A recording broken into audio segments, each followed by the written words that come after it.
Hello, my friends. Welcome back to Pastor Mark and Stories for Children.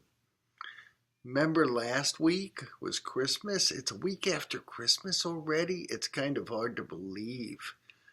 And last week we talked about our manger. Do you remember what was in that manger? Let's see. We'll refresh our memories. Mary, Jesus' mother. She was the young woman that Gabriel, the angel, said, "You're going to bear God's own son into the world." And she was worried about that. How do you be a mother to God's own son? That would be a trip. And here's Joseph. He and Mary were engaged. Well, they did get married. And Joseph was the stepfather to Jesus. He took care of Jesus and guarded him. And of course, on Christmas Day, Jesus was born. Now remember, that manger probably didn't look like that. Jesus was probably born in like the first floor of a house, kind of like you have a garage on the first floor and the house is built above it and next to it. It was probably like that, and in the garage, people kept their animals. That way they were sheltered, but they didn't live with the people. They lived in a separate place. That's probably where Jesus was born, a first floor of a house, like a garage. Well, he was born, and angels told shepherds to come and see the baby, and so shepherds came. And they brought their sheep. Where's the sheep? Here's the sheep. We missing any animals? Probably. I bet there were some animals because that was the place of animals. Here they are. That's what it looked like on Christmas Day. A week after Christmas Day, it looked a little different. Now, my nativity at home, there's also 3 magi. And outside the church lawn, we have 3 magi. You know, the magi didn't come yet. We don't know exactly when they came, but they came a fair amount later. So we'll talk about them this next week. But this week, after the shepherds saw Jesus, they went back to the fields of grass where their sheep were. You couldn't leave the sheep forever. A wolf might eat them. A fox might eat them. You never know. So these shepherds, they saw Jesus. They gave honor to Mary and Joseph. And they told Mary and Joseph what the angels had told them, how special Jesus was going to be. And Mary put those words in her heart, and it reminded her of what angels had told her about Jesus. Well, the shepherds went back to the fields, so they took off. Yes, they brought their sheep with them. Now, I'm going to assume that these animals stayed here.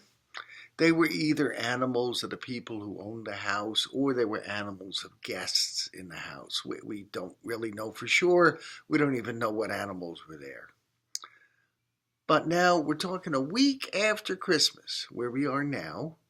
1 week later, if you looked in here, Mary wouldn't be there. Joseph wouldn't be there. And the baby wouldn't be there. Where did they go? Well, you know, it's a Jewish tradition to have what's called the naming of the baby. Well, you go to a synagogue, you go to the temple, and the head of the family, the oldest man, would stand up in front of those who are gathered.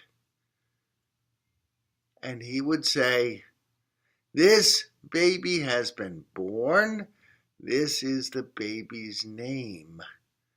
And the rabbi, who was either in the temple or the synagogue, would perform a ritual that would make that baby part of the Israeli family, part of the Jewish family.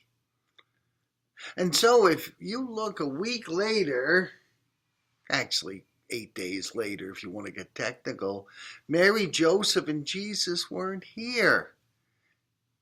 They went to the city of Jerusalem, where the big temple was, because Bethlehem, where this birth took place, was actually only 7 miles away. Now that doesn't seem far to us, but Mary had only delivered a baby 1 week before. She probably rode a donkey. They may have walked 7 miles. You know, we could do 7 miles in a day, but after having a baby, that would be a little rough. So, Mary and Joseph, they went to the great temple of Jerusalem, and they lifted the baby up and said, "Here is Jesus, son of Mary and Joseph, from the town of Nazareth." And the temple priests would have taken Jesus, and they did a ritual and said, "This baby is now part of the Jewish people. He's part of the Jewish family." So 1 week after Christmas, when they're in the temple, there really isn't many people in the manger at all. So that's what the manger looks like 1 week after Christmas. Jesus getting proclaimed to be part of the Jewish family. Mary and Joseph doing what is right and proper. Even though they had God's own son under their care, they didn't think they had license to do whatever they wanted. No, they had obligations to God, and they fulfilled those obligations. As God's people, as God's specially chosen people, you and I, what are we obliged to do for God? What do we owe God? Maybe that's something we can talk about in the new year. What do we owe God? And how are we going to try to pay that debt? Well, that is our story for today. Next week, we're going to talk about those magi who still aren't here. Some people call them the three kings. I prefer to call them the magi. But we will talk about that next week. Until then, this is Pastor Mark of Clinton Avenue Reformed Church in Bergenfield, wishing you a very Merry Christmas, an extremely happy New Year, and a healthy New Year. And asking you, if you like these videos, to please like them and share them and leave some comments. I'm not going to be happy until everyone, every kid on the planet, is watching these videos. Merry Christmas, and God bless you. From Pastor Mark at Clinton Avenue Reformed Church.